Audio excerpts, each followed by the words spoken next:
Hey folks, welcome to my talk. Today I am talking about how do you scale OpenTelemetry collectors using Kafka. To introduce myself, I am Pranay. I am one of the founders and maintainers at SigNoz. I've been working as product manager in the past. I was product manager at Microsoft and multiple other startups. In my past time, I love reading and taking a walk in the nature. Cool. Just to set context, why I'm talking about OpenTelemetry collector and Kafka. So, as I mentioned, I am maintainer at SigNoz. It is an open source observability platform. We have been there around for 3 years. We have around 16,000, 70,000 GitHub stars, 4,000 plus members in Slack community, 130 plus contributors. And it's open telemetry native single pane in glass for observability. So we have support for different traces, metrics, and logs, and you can see all of them in a single pane and correlate across them. And today I'll be talking about our experience with SigNoz Cloud, and underneath we use OpenTelemetry Collector and how we scaled it and our experience regarding that. So that's where I'm coming from. Just to set context for people who are not aware, what is OpenTelemetry? So OpenTelemetry is a CNCF project. It's a vendor neutral standard for sending telemetry data from your applications, and it supports all the signals. So you can send metrics using it, you can send traces using it, you can send logs using it, and this is sort of becoming now the default standard for how people do observability. And this has helped. And so why is it important? So OpenTelemetry is the second fastest growing project in CNCF, and this is just after Kubernetes, so you can understand how popular it is. What it enables is it enables sending data to any backend. So it standardizes on the telemetry protocol through which you send data, or applications can send data, infrastructure can send data to a backend. So this is now becoming the default standard for instrumentation, and people can use any backend which supports OpenTelemetry for their use cases. The big advantage it gives is that users are now not getting vendor locked in to a particular ecosystem, and hence have more flexibility. So this has promoted a lot of innovation in the ecosystem. The other key advantage is that it has been a unique standard where, in the sense that it supports all the three signals, metrics, traces, and logs from get-go, and also new signals like profiling is in progress. And at SigNoz, we are natively based on OpenTelemetry. When we started the project in 2021, we took a bet on just being natively based on OpenTelemetry. That's the only SDK we support. And most of the things we do, we try to rely on OpenTelemetry as much as possible. So today in our talk, we'll talk about if you have used OpenTelemetry collectors or have tried it for setting up your observability, how you can scale it and use it for like huge scale. And I'll talk about how our context on how we leveraged it for a SigNoz Cloud product, and hopefully it will be helpful for you to get a sense of where things are. Cool. So now we understand what OpenTelemetry is. One of the key components of OpenTelemetry is the OpenTelemetry collector.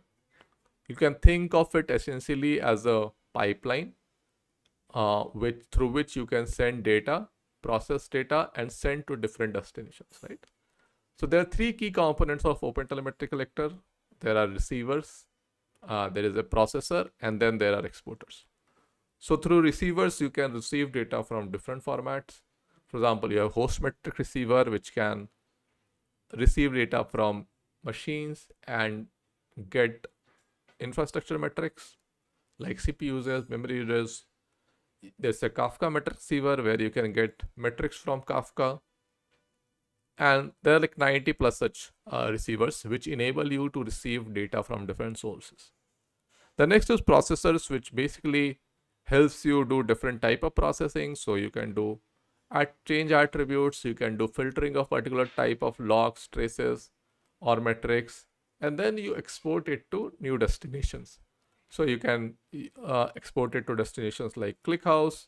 You can export it to backend providers like SigNoz, or you can use any other exporter like Kafka exporter to send data across via Kafka.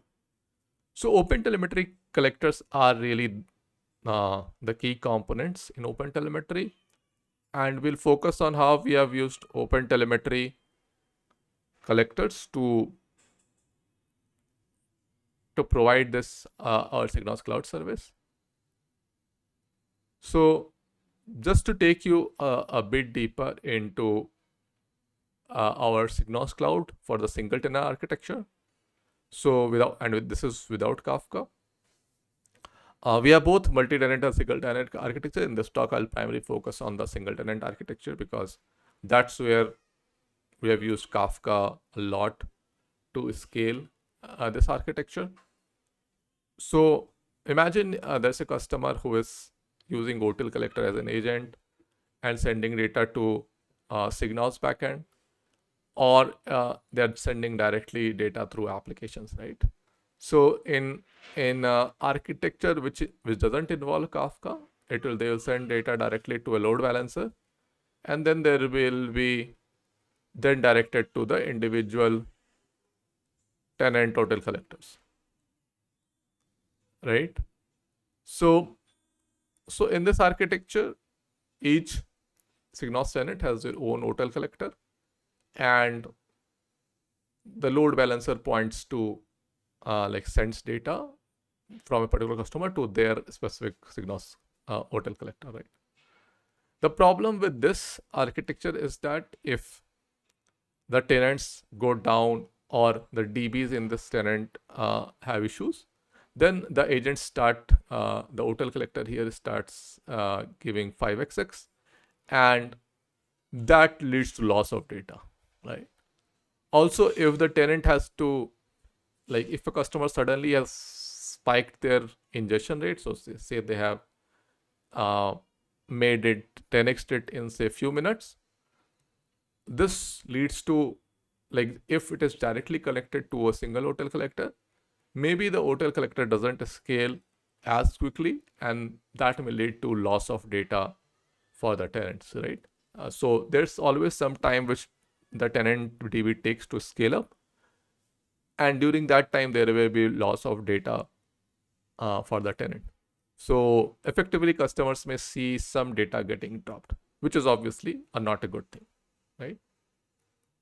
So yeah, this were some of the problems which we immediately identified with a single tenant architecture, and it seemed imperative that there should be a queuing system in front of the after the gateway hotel collectors, right? So in this example, here is the load balancer. So the load balancers, so the SigNoz customers send data to the SigNoz load balancer, and then that talks to a gateway of collectors. So this is basically a fleet of horizontally scaling hotel collectors which receive data from the customers, and then we use something called a Kafka exporter. So as I mentioned earlier, hotel collector has something called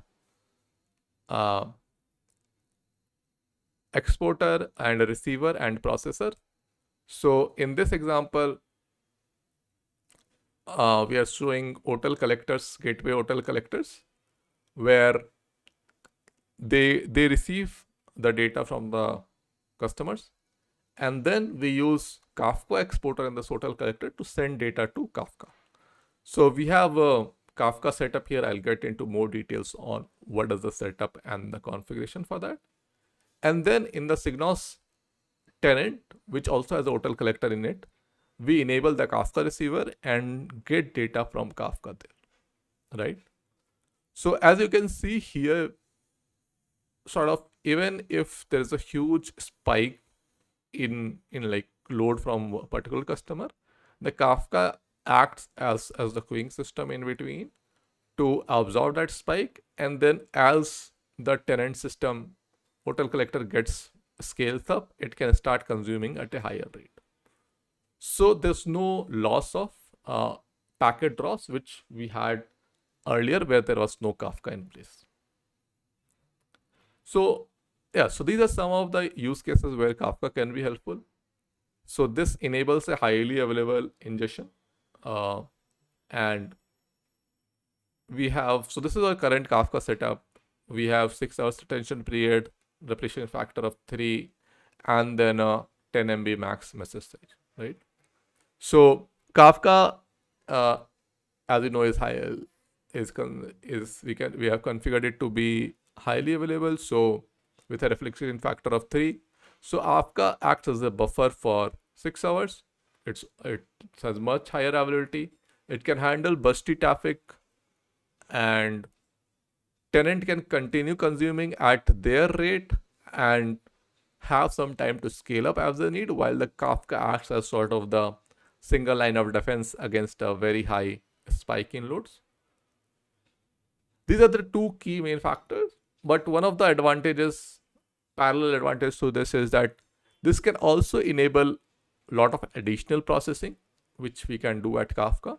For example, especially in the case of tail-based sampling for traces, sometimes people want to filter traces by trace ID and accumulate all traces at one place and then do some processing on it. For example, if you want to reject or like not store traces which has particular attribute in it, for example, say if you want to reject all traces which have health check endpoints, right, which essentially don't add value. In case if there are just Otel collectors, you would have to you'll have a challenge of like having all Otel collectors, in the case where there are like multiple Otel collectors, to like all spans come to the same Otel collector, right? Because Otel collector by its nature is horizontally scalable, so you don't really control which Otel collector which span will go to, and they are stateless. In Kafka, this problem can be solved much easily because you can use trace ID as a partition key, and that would enable all trace IDs to go to a particular partition, and hence you can do all those trace tail-based sampling much easily there. So having a queue system in between helps you in doing a lot of additional processing, especially if you want to do tail sampling at the Otel collector level, much easier, right? So as I said, this is our Kafka setup. So just to give an example, these are some of the typical things we monitor. So like if you have set up Kafka, you will also need to monitor like how many records are getting produced, what's the, for each tenant, what's the sort of difference, how much records are getting consumed. So the difference between the number of records produced and consumed basically tells you like what you need to do, is there a lag in between, and if you need to scale your system or not, right? So when you set up our system here with Kafka, we actively monitor all these metrics, and as you can see, we use SigNoz to monitor SigNoz. So this is a case of the monitor getting monitored itself, and we use SigNoz internally heavily to monitor all our SaaS customers and use cases. So you can monitor all different types of Kafka queues here, how many records are being consumed, how many records are being generated. Monitoring consumer lag is very important. So this gives you a sense of like, hey, like how much ingestion is there and how much is the individual Otel collector is consuming, right? For example, in this case, as you can see, like for example, a particular customer starts sending in data at a very high rate, and this like the tenant for that is consuming a particular rate, right? So if the ingestion rate suddenly spikes, then this the consumer lag here will increase, and that we monitor actively to throw alerts and act as a signal that, hey, like maybe the SigNoz tenant needs to be automatically scaled, and like we need to add more resources there. So this scaling happens automatically, but consumer lag is like one of the pointers which helps you decide what to and when to scale the tenants, right? So we monitor all this active like consumer lag actively, and what are the number of Kafka clusters. So we use Redpanda internally to monitor all this. So how many are the Redpanda brokers? What is the consumer lag which is there in between? And one of the key factors which we use for scaling is to scale based on consumer lag. So how many partitions to increase or not. And then this can also be used as a metric to scale up your consumer group, right? So and tenant. So if you see the number of like the consumer lag is increasing a lot, we write scripts to automatically scale this up and basically enable higher ingestion, like higher consumptions from the Otel collector tenant Otel collectors, and that reduces the consumer lag, and basically the systems gets stable again. So Kafka acts as a buffer in between to handle workloads. In the scenario, if there was no Kafka, as we had discussed earlier, then suddenly this Otel collector will get overwhelmed, and if it doesn't scale at the same rate, then it will start dropping packets. If Kafka is present, then that doesn't happen. So consumer lag is the important thing to monitor, and that helps you scale Kafka.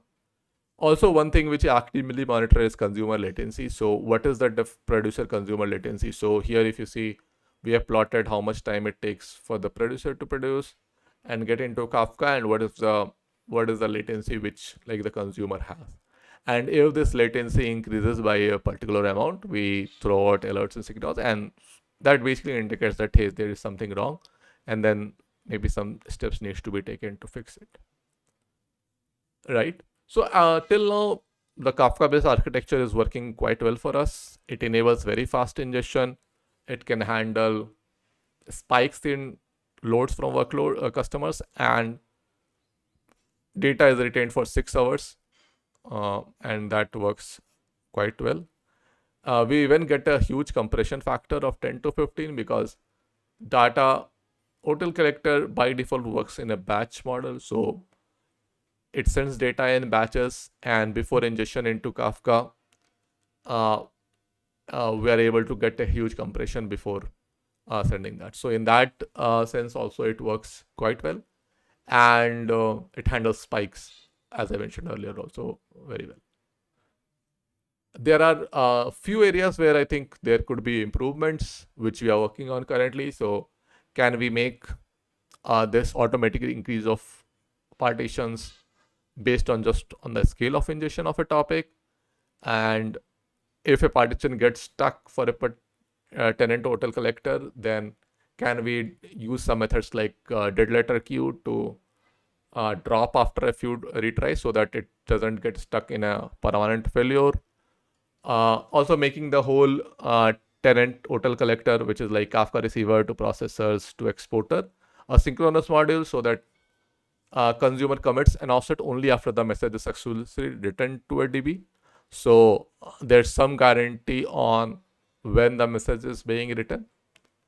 And the other key piece is like, hey, can we make this exactly once delivery, which as you know, in a queuing process is not easy to do. Right, so these are some of the improvements which we foresee in the future and which we're working on to solve.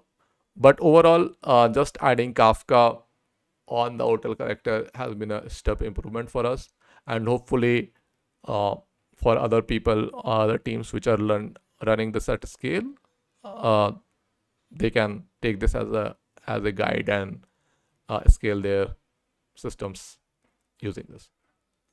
So yeah, that's all I had for my talk. Just want to give a shout out for SigNoz. So we are a actively growing community in using OpenTelemetry, and we are a complete observability stack. So you can check out our SigNoz repo. If you try it out, feel free to create an issue or participate in our Slack community. As I mentioned, we are a quite active Slack community where you can come and get your questions answered. And if you have any follow-on thoughts with me, feel free to email me or to follow me on Twitter. That's all from my side. Looking forward to hear more from you, and feel free to reach out to us if you have any feedback. Thank you.